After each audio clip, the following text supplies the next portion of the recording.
भाई और बहनों को, दोस्तों को मैं संस्था की तरफ से प्रणाम करता हूं। दोस्तों, अग्रवाल सामूहिक विवाह सम्मेलन अपनी 25वीं रजत जयंती मनाने जा रहा है। एक छोटा सा भार समाज के हम कलाकारों को इन्होंने दिया है। हमने पूरी कोशिश की है कि ये भार हम संभाल लें और संभाला भी है। हमारे साथ हमारी संयोजिका पूनम सिंघानिया जी है। पूरे तन मन धन से इन्होंने काम किया है। हम सब ने मेहनत की। आपसे एक रिक्वेस्ट है, आपके ही बच्चे हैं, आपके ही भाई हैं, आपकी बहनें और आपकी भाभियां हैं। अगर कोई कलाकार गलती करे तो उस गलती पर ध्यान न दे।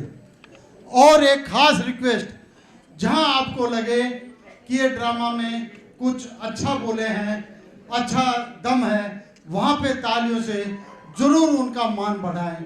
ये मेरी खास आपसे रिक्वेस्ट है।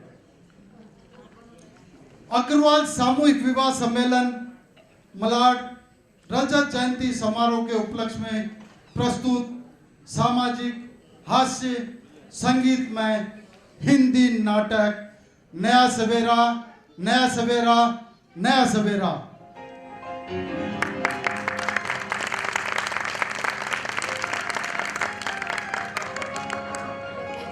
इसके लेखक निर्देशक श्री नरेंद्र कौशिक, नाटक संयोजक अशोक जीवराज का पूनम सिंघानिया और नृत्य निर्देशिका रचना पांडे। इसके मेन कलाकार हैं राकेश मुरारका, नीलम अग्रवाल, विश्वनाथ, विनय गुप्ता, कुशांक अग्रवाल, नरेंद्र कौशिक, निधि डोकानिया, सुनीता मुरारका, ज्योति जैन, सरला अग्रवाल, सरोज गुप्ता, श्रद्धा अग्रवाल और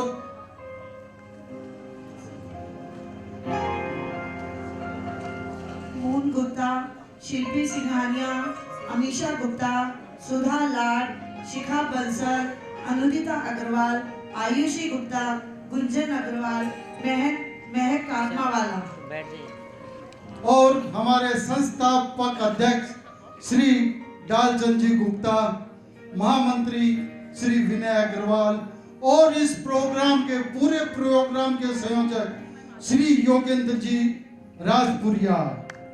तो लीजिए आपके सामने प्रस्तुत है माँ सरस्वती को याद करते हुए 2 पुष्प माँ सरस्वती को वंदना में हम आगे बढ़ रहे हैं। और हमारे पूरे प्रोग्राम की संयोजिका श्रीमती ज्योति गोयल, आप सबके स्वागत में तालियां बजाइए। और लीजिए अभी प्रस्तुत है सरस्वती डांस। माँ सरस्वती के चरणों में 2 पुष्प, सरस्वती डांस।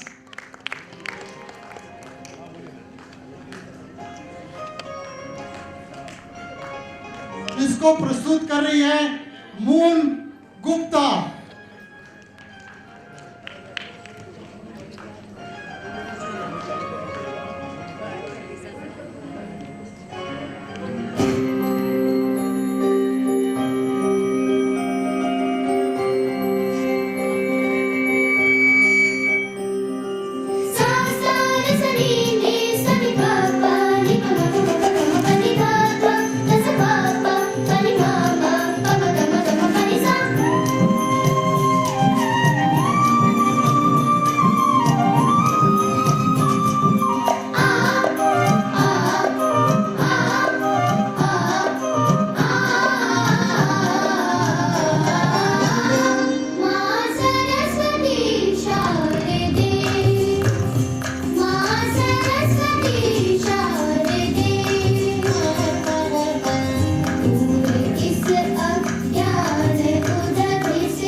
माँ सरस्वती को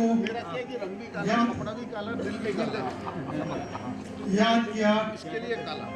मंच माँ सरस्वती ठीक बोला देन है। जब माँ सरस्वती की कृपा होती है तो सभी कलाकार हवा में उठते हैं। तो लीजिए अभी प्रस्तुत है नया सवेरा, नया सवेरा, नया सवेरा।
सुबह का उनका बेटी भेज देती, बाद में उनका न्यूज़पेपर हमको जरूर लगता और इथपर्यंत नाही त्यांचा रीडिंग क्लास प्लीज देते.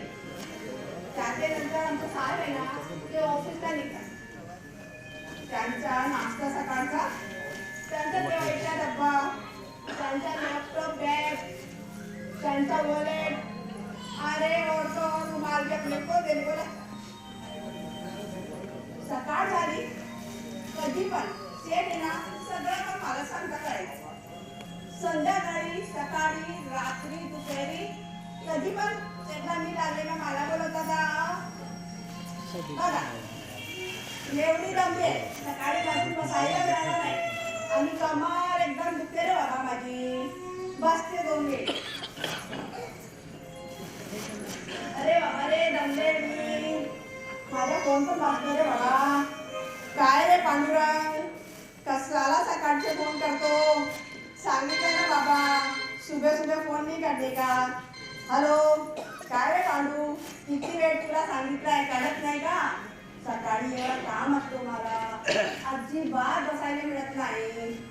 अरे व्हॉट्सअप करणे का नाही बुद्धू केला होता व्हॉट्सअप. अरे कुठे बघायला काय.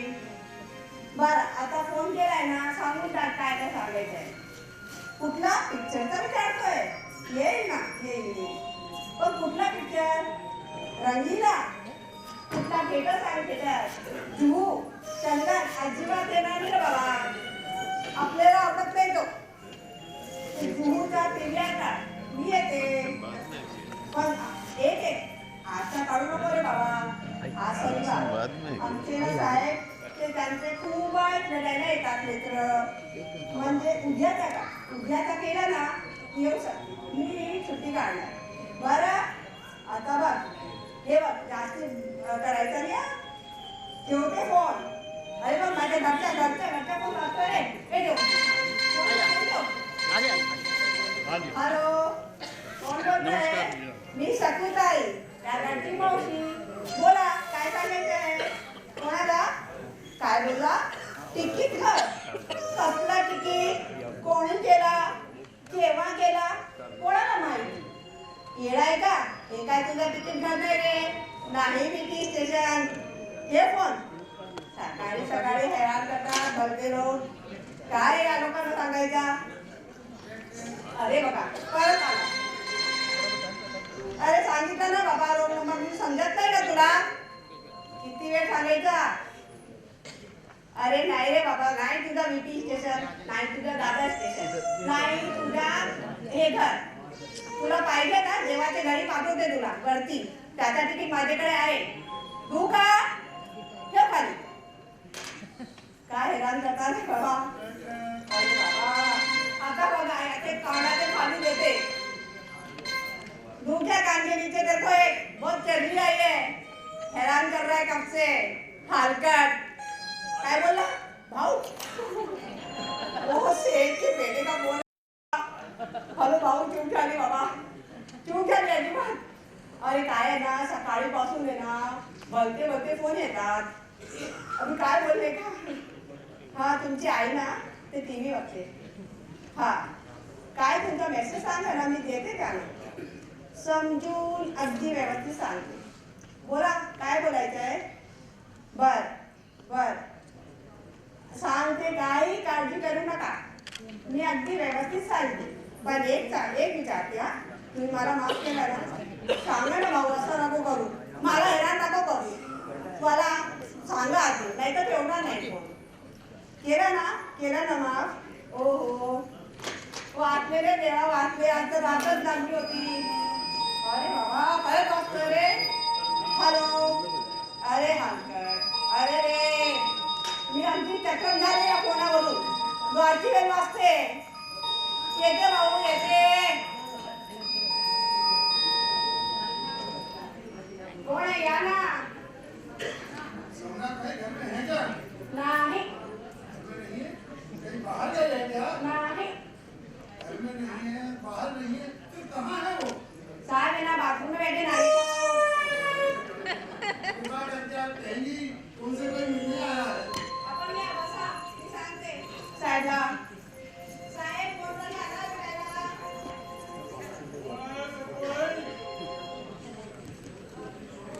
अरे नागन भाई नमस्कार आज सवेरे हमारी याद कैसे आ गई अरे जब प्यास लगती है तो कुएं के पास आना ही पड़ता है कई दिन से आपसे मिलने की सोच रहा था लेकिन वक्त में भी बहुत लगा आज सोचा कि छुट्टी है सुबह जाकर पकड़ लूं अरे अच्छा आइए बैठिए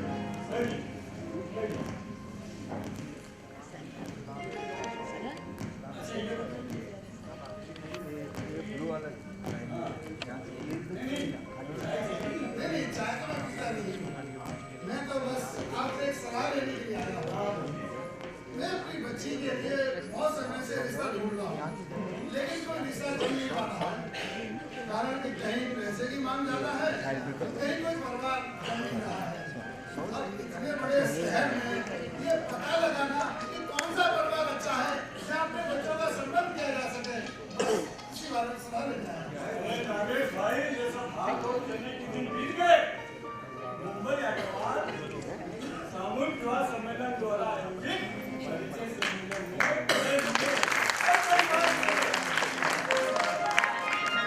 हर वक्त के लोग यहाँ अपने बच्चों को लेकर आते हैं, एक दूसरे से परिचय करते हैं और 4 महीने में तो 2 परिवार एक हो जाते हैं। मैंने भी कई बार सोचा था और ये सोच करके भी जा सका कि शायद इस सम्मेलन में वही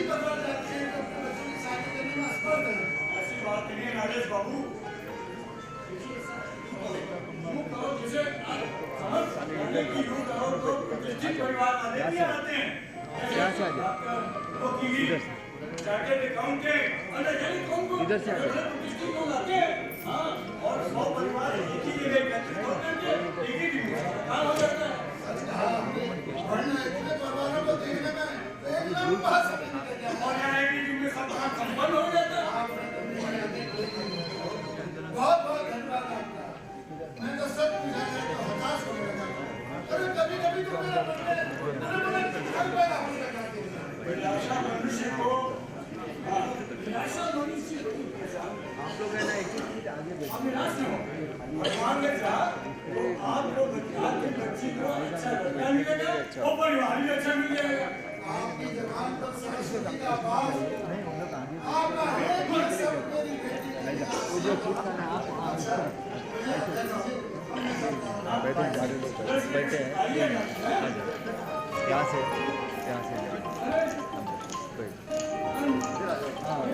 थोड़ा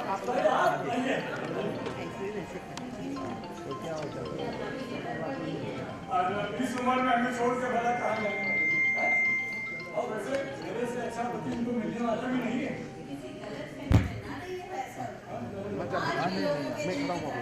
जरा धीरे बोलिए कि तो मेरी धड़कन का मोती चली जा रही है। लेकिन मैं क्या बोल रहा था? हाँ, मुझे ऐसा है कि मैं उनको कहता हूँ अभी सुनती हो? तो कौन आया है? अरे अपने गढ़वाल समाज की कर्तव्य करते भाभी बधाई है। अरे आ जाइए भाई। उसको बिठाऊंगा जय श्री कृष्णा निगम भाभी। ऊपर आज कह लो या आम कह लो, आजकल तो सिर्फ एक ही खबर है। लड़की की इज्जत लूटी गई, लड़की ने आत्महत्या कर ली या कोई अपने प्रेमी के साथ भाग गई। आज भी कुछ हो गया क्या? हाँ भाभी जी, अपने दामोदर भाई साहब है ना, पंचशील वाले, उनकी लड़की ने जहर खा के आत्महत्या करने का प्रयास किया। समय रहते संभल गई, तो बच गई। ऐसा क्या हो गया? अभी पिछले साल ही तो शादी हुई थी और परिवार भी बहुत अच्छा था। हाँ अच्छा था परिवार। परिवार पैसों से अच्छा नहीं होता, परिवार संस्कारों से अच्छा होता है। तो शायद उस परिवार में थे ही नहीं। पर ऐसा क्या हो गया कि बात आत्महत्या तक पहुंची? लड़के को नशे की आदत थी और नशे की आदत दिन पे दिन इतनी बढ़ती गई कि उसने अपनी पत्नी के साथ जानवरों जैसा व्यवहार करना शुरू कर दिया। जब सहन शक्ति खत्म हो गई तो लड़की मायके में पीछे आ वाले को गई। नहीं दिखेगा। करती भी क्या? लड़की की जात थी। हद तो तब हो गई भाभी जी जब माँ बाप ने उसे संभालने की जगह संस्कारों की दुहाई देना शुरू कर दिया। पति परमेश्वर होता है, पति का घर ही तुम्हारा अपना घर होता है। मतलब ये कि बेटी को गले लगाने की जगह उसका मनोबल ही तोड़ दिया। अरे इसी हताशा में वो ये कदम उठा रही। अरे माँ थी, कलेजे से लगाती, बेटी को समझाती, कंवर साहब को बुलाएंगे, उनका इलाज कराएंगे, तुम्हारे अंधेरे जीवन में फिर से उजाला हो जाएगा। तो शायद जीने का मकसद मिल जाता। कैसे कैसे विचार हो गए हैं लोगों के, ये जानते हुए कि उनका बच्चा गलत राह पे जा रहा है, फिर भी किसी अपने बच्चे के घर को आबाद करने के लिए किसी की भी बेटी की जिंदगी को नर्क बना देते हैं। मतलब कि अपना घर आबाद करने के लिए इंसान इस हद तक गिर सकता है। अब वक्त की पुकार है, ऐसे इंसानों की सोच को बदलना होगा। उसके लिए पहला कदम होगा उन्हें समझाया जाए और नहीं समझे तो उनका सामाजिक बहिष्कार किया जाए। पर ये इतना आसान नहीं है। इतना कठिन भी नहीं है भाभी जी। गांधी जी ने अंग्रेजों को सबक सिखाने के लिए अहिंसा को हथियार बनाया, असहयोग आंदोलन शुरू किया। काम कठिन था मगर जीत गांधी जी की हुई। हम भी लड़ेंगे समाज में फैली इन बुराइयों से और देखना एक दिन जीत हमारी होगी। लोगों की विचारधारा बदलेगी, समाज बदलेगा। अग्रवालों ने इतिहास लिखा है, एक और अध्याय जुड़ेगा इतिहास के पन्नों में। क्या बात है भाभी जी। अच्छा भाभी जी, जय श्री कृष्ण। जय श्री कृष्ण।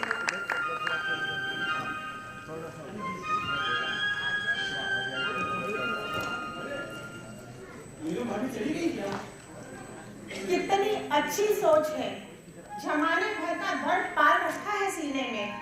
अग्रवाल समाज में जन्मी और आज भी उसकी महक को कम नहीं होने दिया। तभी तो हमारे अग्रवाल समाज ने उन्हें समाज सेविका का पुरस्कार देकर सम्मान किया है। और याद आया, लड़के वाले अपनी बेटी रागिनी को देखने आ रहे हैं। मैंने बताया था ना कि पवन जी हैं, उनके एक लड़का है, परिवार अच्छा है, लड़का भी अच्छा है, वो लोग आ रहे हैं। पर अचानक ये क्या? आपका ना हर काम घोड़े पे सवार होके होता है। आओ मेरे पास इधर नहीं तो अब बताओ मुझे क्या करना है? पता कुछ नहीं है, आप तैयार हो जाइए और बेटी रागिनी को भी तैयार कर दीजिए। यहाँ से जाओ जाओ संभाल रोहन तो यूनिवर्सिटी गए हैं ना, फीस भरने। उसको पीएमटी के एग्जाम की तो बैठना है। कमाल है, बेटा डॉक्टरी की परीक्षा में बैठे गए और मुझे खबर ही लग गई। तो खबर कहाँ से हो? कभी बैठते हो अपनी लाने के साथ? जब देखो जब काम काम काम। कौन सा मिला है? अरे नहीं बेटा, जा रहा हूँ तुम्हारे बहन को देखने। उसी की तैयारी में लगा हूँ। अच्छा